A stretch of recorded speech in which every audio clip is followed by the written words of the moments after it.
PhD. One day you will write books. One day commercials. One day the impossible, you will laugh at the impossible.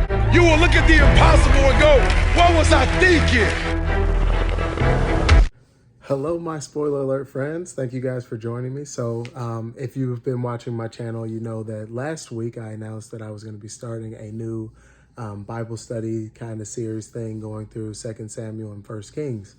And so started with 2 Samuel and I've gone through chapters 1 through 7. And so I'm here to discuss, right? So my big takeaways from this first 7 chapters is really just how incredible of a situation King David found himself in. So first, he's my age. He's 30 when he starts to rule Judah. And so it's like he takes over an entire nation at my age. Just the responsibility of that is incredible, right?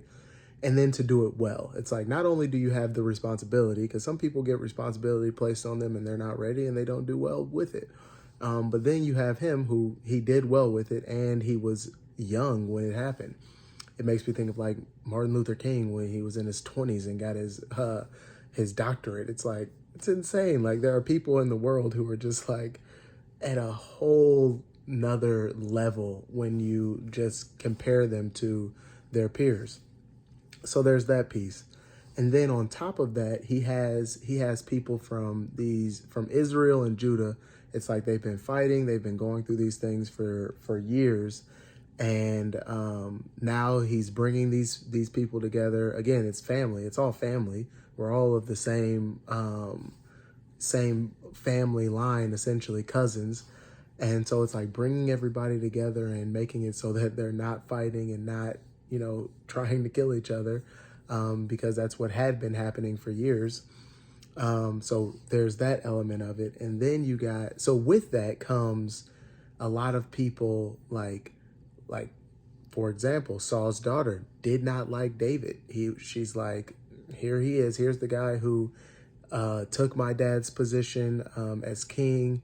He was at war with my dad. He ended up being the perception is it's your fault my dad's dead and I don't like you. And all just the shade that is thrown at David because of that. And even in the midst of that, even still there. So he's a young guy who, like most young guys, probably has a lot of energy, a lot of a lot of just like that bullheadedness that, we as young men can have. But still, he's protecting them. Saul's children, his bloodline, he's protecting them, he's defending them, he's weeping for them, he's wanting good for them, even in the midst of them being like, screw you, essentially that's what they're saying. I don't want anything to do with you. I despise you. And so I just thought it was really cool, that his strength in this situation.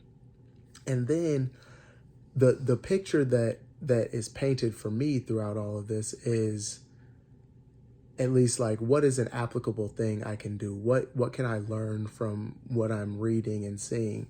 I say seeing, but I guess I get a visual picture when I'm reading. So what can I apply from it? And really the picture that's painted for me is honor God and honor the things that God honors. So God honored Saul and his family, and he made him higher than others. He made him, I believe it even says one of God's elect, right? So it's like, and with that, David honored God by honoring them. So it's like he didn't, even though he could have been like, you know what, I'm gonna erase this bloodline, I'm gonna get rid of all of his descendants, I'm gonna do X, Y, Z. He could have done all of that. And I'm sure a lot of people would have thought he's justified for it, but he didn't. And I just think that that's really cool. And that's something to take away. Like in present day, those who accept Christ as their Lord and Savior are adopted into the fold and are sons and daughters of God. And so when you think about that, it's like, when you are a prince or princess of the Most High God, there's an elevation there.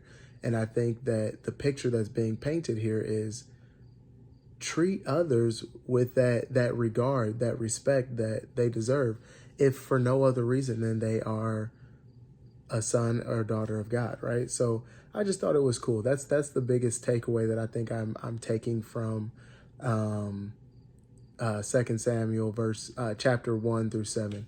If you guys have any questions or like I hope someone's been reading along with me. If you haven't, it's all good. You got time to catch up, right? So if you have something though, put it in the comments. Let's have a discussion. I love God and I love talking about the word, and I'm glad I'm able to share this with people. So if you guys have any questions, comments, whatever, put it down in there. Thank you guys for listening. I'll see you next time. One thing I